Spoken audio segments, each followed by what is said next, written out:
Welcome to Tech Talk Tuesday, brought to you by Idaho Public Television and Montana PBS.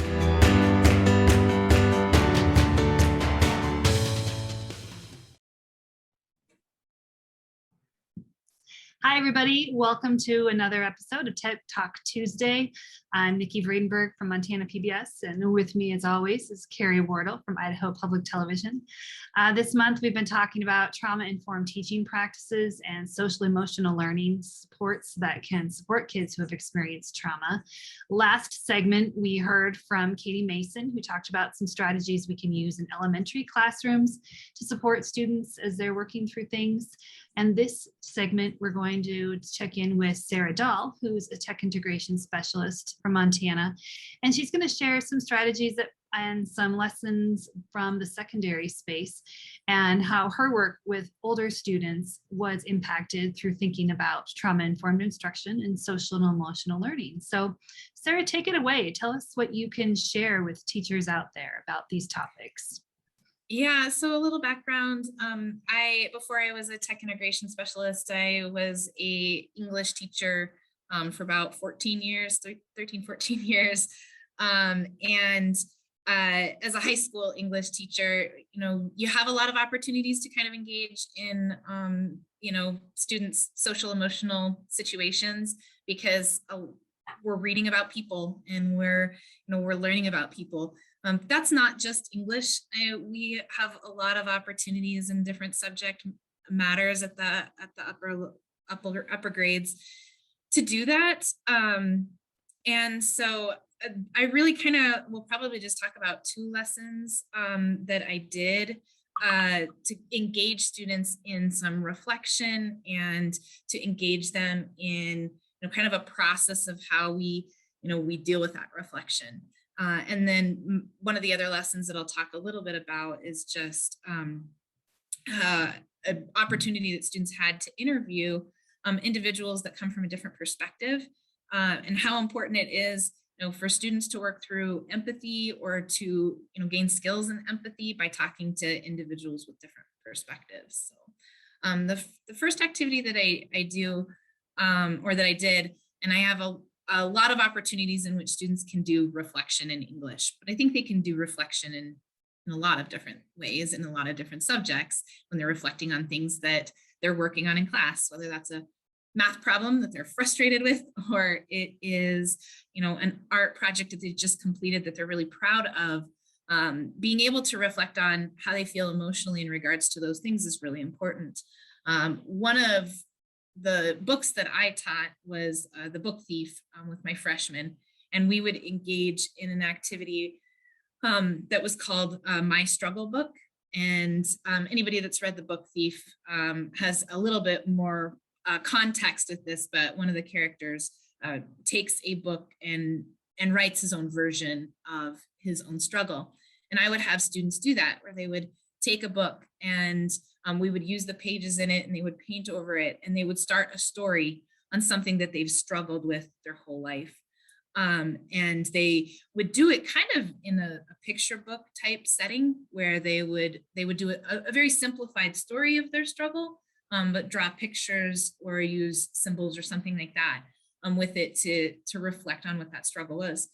And while these are like reflecting on things that you're doing is excellent for students, I think a big piece that we sometimes miss when we're having students do reflection on that is in the case of something that they're reflecting on, when it's a struggle that they have or something that they feel negatively about, you really want to kind of push them into that zone where, okay, I've reflected on this thing that's made me uncomfortable or that forces me into a difficult situation or that is a challenge for me, but also move into so how do I cope with it? Or how do I fix it? Or how do I make it easier the next time I face that challenge?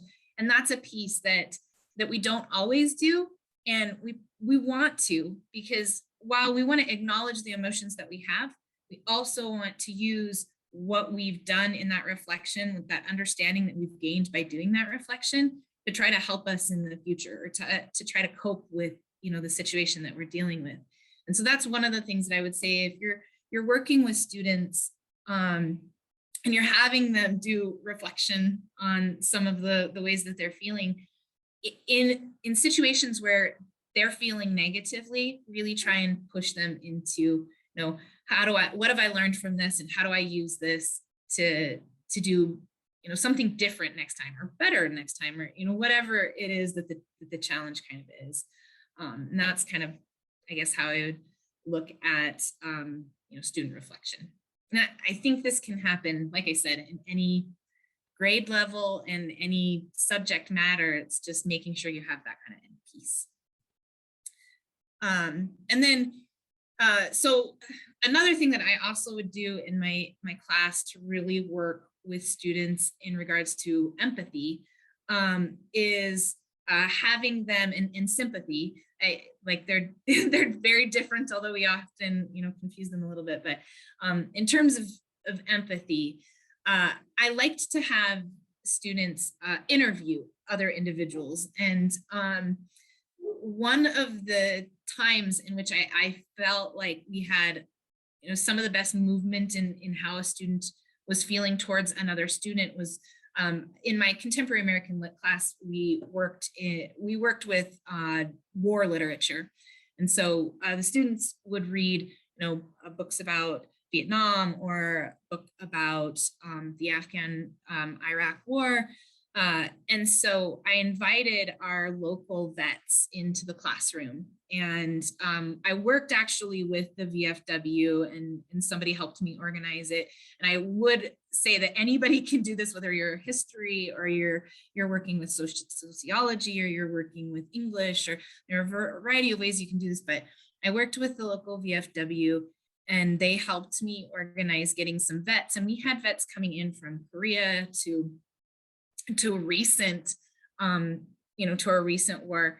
And I paired them up with two students so that they could interview and get their perspective on, what was it like to be a part of this point in history, to know that literature is written about these points of history, and then come back from those points of history and still be, experiencing life with those experiences, because those are things that 16, 17, most 18-year-old kids don't have at this point. They don't understand those types of experiences.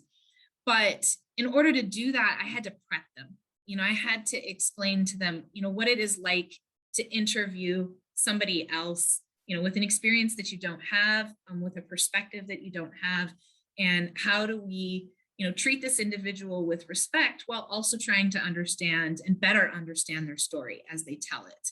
And so that takes, that definitely takes like breaking down for the student, what are some of the ways that a person that experiences a traumatic event, what might they be going through? And also, recognizing that not every individual deals with a traumatic event or has the same experiences with traumatic events, just so that they understand that, not all soldiers have PTSD, but they still have, experienced, they still could have experienced a trauma, and how people deal with that is differently. And then, really prepping them for asking questions, but asking questions in a respectful way. Asking questions to better understand that person as a whole, not just the label that we've given them as a vet, as a veteran. They are a person, really diving into those types of things.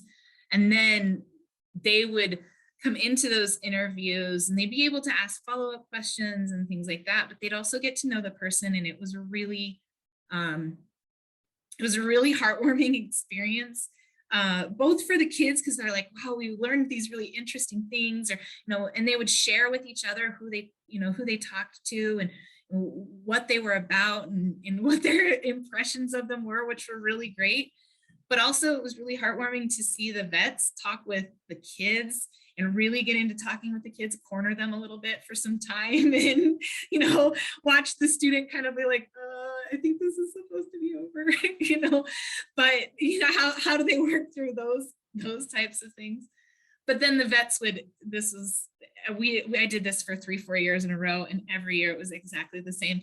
They would hang out in the school for a little bit and they would talk to one another, and they would sip their coffee, and they would watch the kids go by. And even that was, really just, really a great experience for kids to see them in the school. And they always came, with their vet gear on, whether it was, medals or patches or hats, or they would bring those things. They'd bring things for the kids to see, look at, pictures and things like that.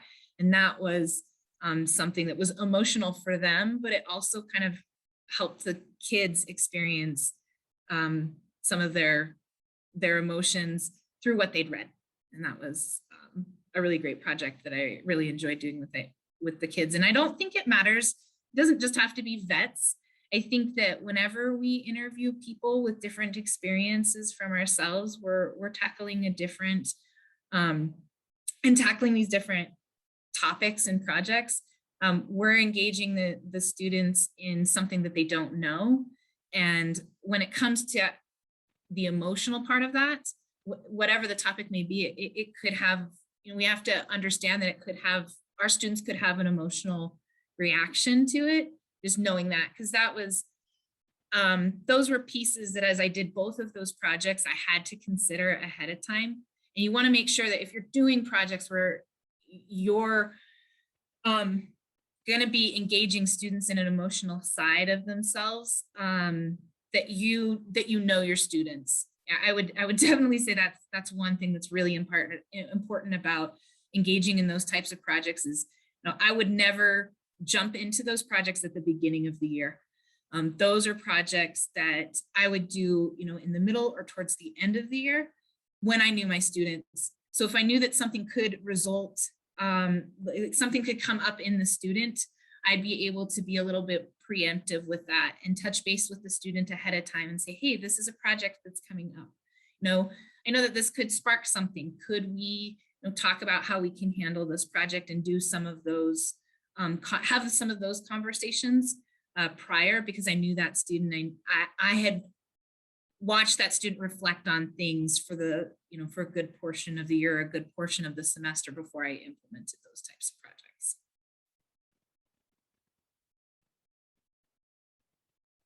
I just love all those examples, Sarah. Thank you so much.